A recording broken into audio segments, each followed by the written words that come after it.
안녕하세요. 말씀을 품고 말씀을 살아내는 바이블 1189 24번째 날, 오늘은 창세기 24장입니다. 오늘 24장은 창세기에서 가장 긴 본문인데요. 분량이 67절이나 됩니다. 내용은 아브라함의 아들 이삭이 리브가라는 한 여인을 어떻게 아내로 맞이하게 되는지를 소개하고 있습니다. 아브라함이 아들 이삭의 신부감을 찾기 위해 나이든 종을 멀리 친척이 살고 있는 땅까지 보내게 됩니다. 하나님이 약속하신 아들 이삭을 얻기는 했지만 이삭이 결혼해서 후손을 봐야 그를 통해 큰 민족을 이루고 많은 자손을 얻게 될 것이라는 약속이 이루어지기 때문이죠. 하지만 가나안 땅의 이방 여인과 짝을 맺어줄 수는 없는 일이기 때문에 먼 곳에 사는 자기 족속의 여자 중에 하나를 며느리로 선택하게끔 합니다. 일륜지 대사라고 부르는 결혼을 얼굴 한번 보지 않고 나이든 종을 신뢰해서 며느리감을 구해오라고 보내는 아브라함도 대단하지만 그 일을 훌륭하게 수행하는 이 나이든 종도 참 대단하게 보입니다. 결국 먼 거리를 여행해서 아브라함의 친척이 사는 하란까지 도착한 종은 하나님의 인도하심 가운데 한 여자를 우물가에서 만나게 되죠. 종이 기도했던 것처럼 물을 달라는 부탁에 본인에게만 물을 주는 것이 아니라 10필의 낙타에게까지 물을 줄 만큼 사려 깊은 여자라는 것을 확인하고 이것이 하나님의 응답이라는 확신을 갖습니다.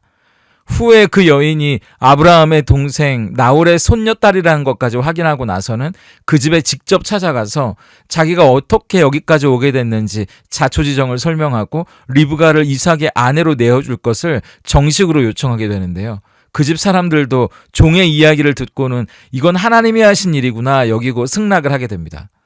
그래도 이렇게 떠나면 다시 얼굴을 보는 게 어려울 것 같아서 그래도 며칠을 더 있다가 가족들과 충분히 인사라도 나누고 헤어지자는 말에 리브가는 뜻이 정해졌다면 당장 떠나겠다고 이야기하고 종과 함께 이삭에게로 향합니다.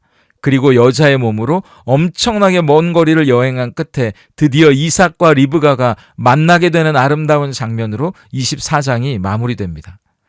하나님이 약속하신 아들 이삭이 드디어 짝을 만나 부부가 되고 가정을 이루게 되는 이 긴 내용을 통해 우리가 얻게 되는 교훈이 몇 가지 있는데요. 첫 번째는 하나님의 뜻을 이루려는 마음이 있다면 반드시 하나님이 도우신다는 겁니다. 24장은 아브라함이 나이가 많은 노인이 되었다는 내용으로 1절이 시작되는데요. 그럼 이제 아브라함이 죽기 전에 꼭 봐야 하는 건 며느리를 얻고 손주를 보는 일입니다. 왜냐하면 아브라함을 통해 아들을 주겠고 그를 통해 한 민족을 이루고 많은 자손을 주겠다는 하나님의 약속이 이루어지려면 당장 이삭이 결혼을 해야 하기 때문입니다. 그래서 나이 많은 종을 불러 멀리 자기 고향으로 가서 며느리감을 찾아오라고 이야기를 하게 되는데요. 이 정도로 아브라함이 신뢰하는 이 종이 아마 창세기 15장에서 자식이 없는 아브라함이 양자까지 드리려고 했던 엘리에셀 그 종이 아니었을까 많은 학자들이 추측하기도 합니다. 어쨌든 아브라함의 이야기를 들은 종이 아무래도 아브라함이 살던 하란까지 거리가 엄청나게 머니까 과연 여기까지 시집을 오겠다는 처자가 있을까 싶어서 그렇게 결혼이 급하시면 그렇게 자손을 보는 게 중요하시면 이삭이 대릴 사위로라도 그쪽으로 장가가는 건 어떻겠냐고 그건 괜찮지 않냐고 물어보거든요. 그러자 아브라함이 그 질문을 이런지하에 거절합니다.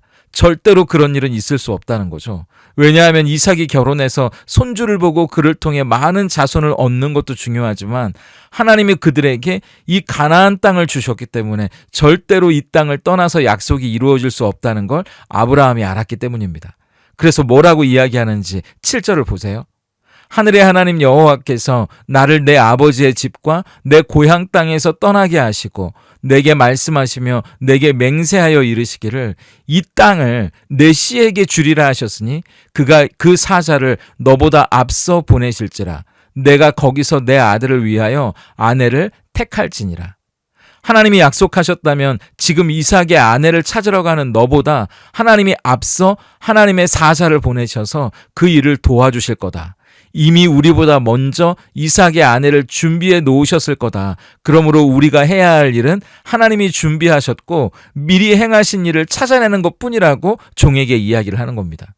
그런데 아브라함의 7절과 같은 고백이 진짜라는 걸 우리는 이미 창세기 22장을 통해서 확인해 왔죠. 하나님의 말씀에 순종해서 이삭을 번제로 드리려 했던 아브라함을 말리시면서 친히 준비한 순양을 주시잖아요. 그게 바로 여호와 이레, 준비하시는 하나님의 은혜 아니었습니까? 그런데 그 이야기의 끄트머리에 짧은 이야기 하나가 나오잖아요. 역사의 한편에서 그날 죽을 뻔했던 바로 그 이삭의 아내를 치밀하게 준비해 놓으셨던 하나님의 이야기를 우리는 이미 살펴봤기 때문입니다. 22장 23절이에요. 이 8사람은 아브라함의 형제 나홀의 아내 밀가의 소생이며 부두엘은 리브가를 낳았고, 그리고 이 먼 길을 찾아온 아브라함의 종이 우물가에 서서 많은 여자들이 우물물을 기르러 올 텐데 자기뿐만 아니라 낙타에게까지 물을 마시우게 할 만큼 사려 깊은 여자가 있다면 그 여자가 하나님이 준비해 놓으신 여자인 줄 알겠다는 기도를 마치자마자 그 준비해 놓으신 리브가를 아브라함의 종에게로 이끌어 오시는 겁니다. 15절이에요.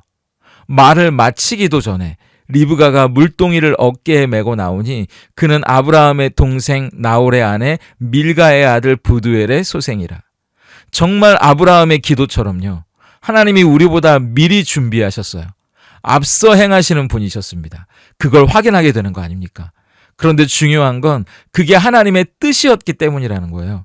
우리의 뜻이 아니라 하나님의 뜻이었기 때문에 우리는 그 하나님의 뜻을 이루려고 할 때 그 하나님이 먼저 준비하시고 앞서 행하시는 것을 경험할 수 있게 된다는 이야기입니다. 아들 이삭을 하란으로 보내서 거기서 살게 할 수도 있었겠죠. 그런데 이 가나안 땅이 하나님이 주신 땅이라고 여기고 이 땅에서 이삭을 통해 그 자손들을 번성하게 하시는 것이 하나님의 뜻이라면 그게 어려운 일이라고 해도요, 그게 이루어지기 힘든 일일 것처럼 보여도요, 끝까지 하나님의 도우심을 믿고 가는 겁니다. 그러면 하나님이 먼저 당신의 사자를 보내셔서 그 일을 이루시는 걸 경험하게 되는 거거든요. 우리도 삶 속에서 우리의 뜻이 아니라 하나님의 뜻을 이루기 위해 노력하고 계시다면 여러분 불안해하지 않으셔도 돼요. 두려워하지 않으셔도 됩니다. 겁낼 필요도 없어요. 그게 하나님의 뜻이라면 그 뜻은 반드시 이루어지기 때문입니다. 그리고 포기하지 않고 그 하나님의 뜻을 이루기 위해 노력하고 애쓰는 여러분에게 힘을 주실 거예요. 은혜도 주실 겁니다. 그렇기 때문에 우리는 당당하게 기도하고 자신 있게 그 길을 걸어가도 좋아요. 하나님의 사자가 이미 여러분을 돕고 있기 때문입니다. 여러분보다 앞서 행하시는 하나님이 여러분과 함께 하신다는 사실을 믿어도 좋기 때문입니다. 그리고 두 번째, 하나님의 뜻에 순종하는 자를 통해 하나님은 역사를 이루어 간다는 사실입니다. 24장은 긴 내용인데요. 끝에 잠깐 나오는 이삭을 제외하면 중요한 등장인물은 3명입니다. 종을 보내서 며느리를 찾는 아브라함, 주인의 명령을 따라 먼 길을 떠나 이삭의 아내를 찾아내는 나이든 종, 이삭의 신부감으로 하나님이 미리 준비해 놓으신 여인 리브가, 이 3명이죠.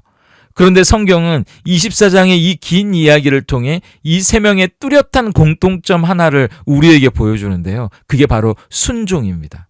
먼저 아브라함을 보세요. 아까 이미 7절의 고백을 통해 아브라함이 하나님의 약속을 얼마나 신뢰하는지, 그리고 이삭의 신부감을 멀리서 찾고 이삭을 이 땅에서 한 발자국도 나가지 않게 하겠다는 하나님의 말씀에 순종하는 모습을 우리는 이미 보지 않았습니까? 아브라함의 나이든 종은 더 말할 것도 없죠. 저 지도를 한번 보세요. 우리가 어제 봤던 아브라함의 아내 사라가 묻혀있는 헤브론에서 리브가가 살고 있는 하란의 나홀까지 거리가 약 900km나 된다고 합니다. 지도만 봐도 보통 여행이 아니었을 거라는 게 짐작이 가지 않습니까? 서울에서 부산까지 거리가 300km가 조금 넘으니까 그야말로 국토대장정을 3번이나 하는 정도의 거리죠. 꼬박 한 달을 열심히 걸어야 겨우 도착할 수 있는 먼 거리를 주인에게 순종해서 떠나는 겁니다. 성경은 그도 나이가 많이 든 종이라고 말했잖아요. 얼마나 그 여행이 힘들었겠어요. 그런데 주인 아브라함이 원하고 지시한 내용을 그대로 이해하고 순종하는 이 종의 모습을 우리는 보게 되는 거죠. 27절을 또 보세요. 이르되 나의 주인 아브라함의 하나님 여호와를 찬송하나이다. 나의 주인에게 주의 사랑과 성실을 그치지 아니하셨사오며 여호와께서 길에서 나를 인도하사 내 주인의 동생 집에 이르게 하셨나이다 하니라. 주인의 하나님이 나의 하나님이고 그리고 이 모든 일을 이루신 분도 바로 그 하나님이시라고, 야, 정말 그 주인의 그 종이구나 싶은 멋진 고백을 드리지 않습니까? 우리가 이 이야기를 보면서 정말 주인과 종의 관계를 떠나서요, 이런 친구 한 명만 옆에 있다면 그 인생은 정말 든든하겠다 싶어질 만큼 정말 순종하고 충성하는 종이죠. 리브가의 아버지 부두엘, 그리고 오빠 라반도 50절에 보면 이 종의 설명을 듣고, 야, 그게 하나님이 하시는 일이라면 우리가 좋고 나쁘고를 따질 일이 아니라 즉각 순종하겠습니다, 그렇게 이야기합니다. 그리고 이삭의 아내가 될 리브가도 이미 결혼하기로 정해졌다면 여기 며칠 더 머무는 것이 무슨 의미가 있겠는가, 바로 떠나겠느냐는 질문에 간단 명료하게 이렇게 대답합니다. 58절을 세 번역으로 보세요. 그들이 리브가를 불러다 놓고 물었다. 이 어른과 같이 가겠느냐? 리브가가 대답하였다. 예, 가겠습니다. 한 번도 보지 못한 남자에게, 한 번도 가보지 못한 땅으로, 마치 아브라함이 본토 친척 아비집을 떠나 그렇게 하나님이 약속하신 땅을 향해 갔던 것처럼 리브가도 아브라함이 떠나 걸었던 똑같은 그 길을 걸어 아브라함의 집 가나안까지 여인의 몸으로 이제 먼 여행을 떠나게 되는 겁니다. 물론 이 세상을 움직이는 건 하나님이시죠. 그리고 그분의 뜻이죠. 하지만 하나님은 그 일을 하나님의 뜻에 순종하는 사람들을 통해 이루어 가십니다. 제 친구 중에 아르바이트로 어디 아파트를 짓는 건축 현장에서 일한 녀석이 있는데요. 항상 그 아파트를 지날 때마다 자기가 저 아파트를 지었다고, 내가 나른 벽돌만 해도 수백 장이라고 자랑을 하거든요. 그만큼 자랑스럽다는 말을 애교처럼 하는 거죠. 우리가 하나님의 뜻에 순종해서 그분이 하시는 일에 동참할 수 있다는 건요, 그것과는 비교도 안 될 만큼 자랑스러운 일, 영광스러운 일 아닙니까? 그렇다면 하나님의 뜻에 기쁘게 순종하며 하나님의 이야기를 만들어가는 자랑스러움이 저와 여러분의 것이 될 수 있다면 참 좋겠습니다. 그리고 세 번째, 우리가 만남의 축복을 구해야 한다는 겁니다. 누가 뭐라고 해도 이 24장의 주제는 만남이죠. 어떤 학자는 24장 63절 이하에 이삭과 리브가가 만나는 장면이 성경에서 가장 로맨틱한 영화와도 같은 장면이라고 이야기하더라고요. 하나님이 약속하셨던 바로 그 아들, 정말 숱한 우여곡절 끝에 아브라함이 100세에 얻은 그 소중한 한 아들 이삭과 하나님이 역사의 커튼 뒤에서 그 이삭을 위해 준비해 오셨던 한 여자 리브가가 해가 저무는 황혼에 들녘에서 만나게 되는 겁니다. 그것도 이삭이 들판에서 저녁 노을을 바라보며 하나님을 묵상하고 있을 때 저 멀리서 내 뼈 중에 뼈, 살 중에 살인 한 여인이 다가오는 겁니다. 63절부터 65절까지 볼까요?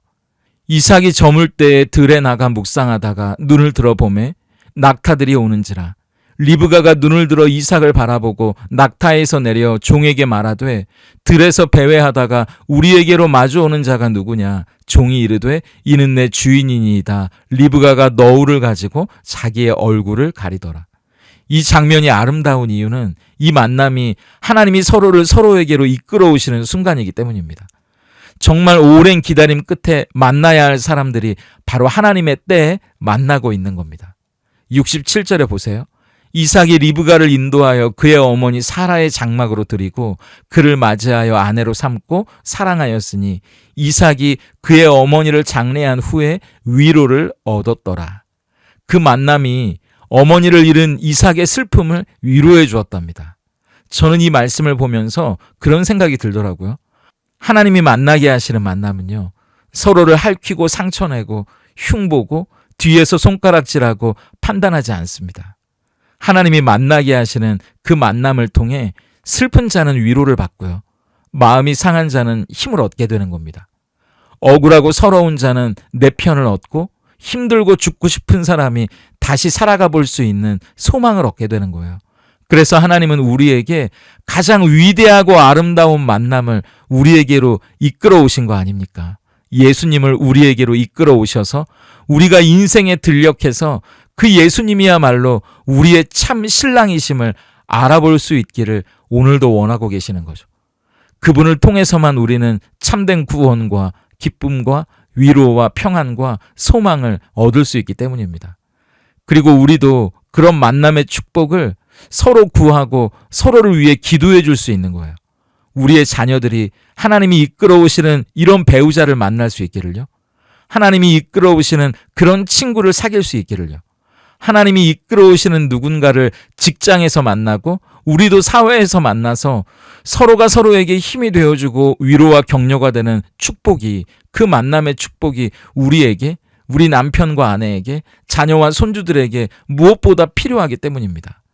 무엇보다 우리가 만나야 할 예수님을 만나고 그에 더해 하나님이 이끌어오시는 그 축복의 만남이 이루어지기를, 또 그렇게 기도할 때 그 기도가 아름답게 응답되는 우리의 삶이 되기를 소망합니다.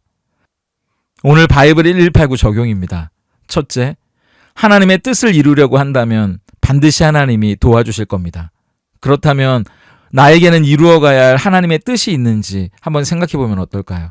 그리고 내 뜻이 아니라 하나님의 뜻을 이루어가는데 어려움과 힘든 일이 있다면 낙심하거나 포기하지 않고 힘을 내야 할 이유를 생각해 보면 좋겠습니다. 둘째, 하나님의 역사는 순종을 통해 이루어집니다. 오늘 나의 순종으로 이루어질 하나님의 아름다운 이야기를 한번 상상해 보면 어떨까요? 내가 순종하기 어려운 바로 그 부분이 있잖아요. 그 부분을 여러분이 순종한다면 어떤 아름다운 일이 일어날지 한번 상상해 보시면 좋겠습니다.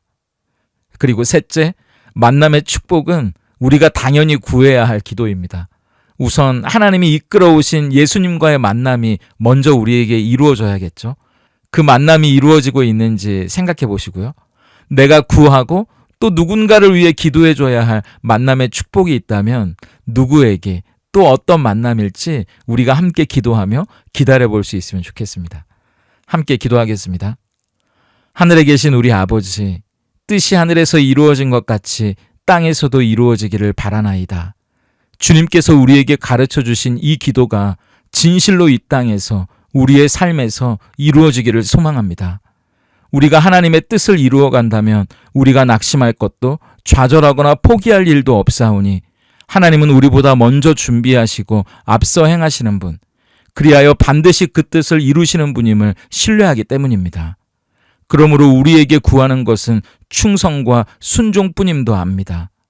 부는 바람과 구르는 돌덩이로도 일하시는 분이 하나님이시지만 우리에게 하나님의 일에 동참할 수 있는 기쁨을 주셨으니 기꺼이 순종함으로 자랑스러워해도 좋을 하나님의 일에 참여하는 은혜가 우리의 것이 되게 해 주시옵소서. 하나님이 이끌어오시는 귀한 만남의 축복이 우리에게, 자녀와 손주들에게, 가족들에게 있기를 간절히 원합니다. 하나님이 만나게 하시는 그 순간들이 힘과 위로가 되고 평안과 소망이 되며 기쁨과 격려가 되게 해주시되 저 하늘로 낮은 이 땅으로 우리 앞에 이끌어 오신 예수님을 누구보다 먼저 만나는 축복이 우리에게 또 그들에게 있게 해 주시옵소서. 예수님의 이름으로 기도드립니다.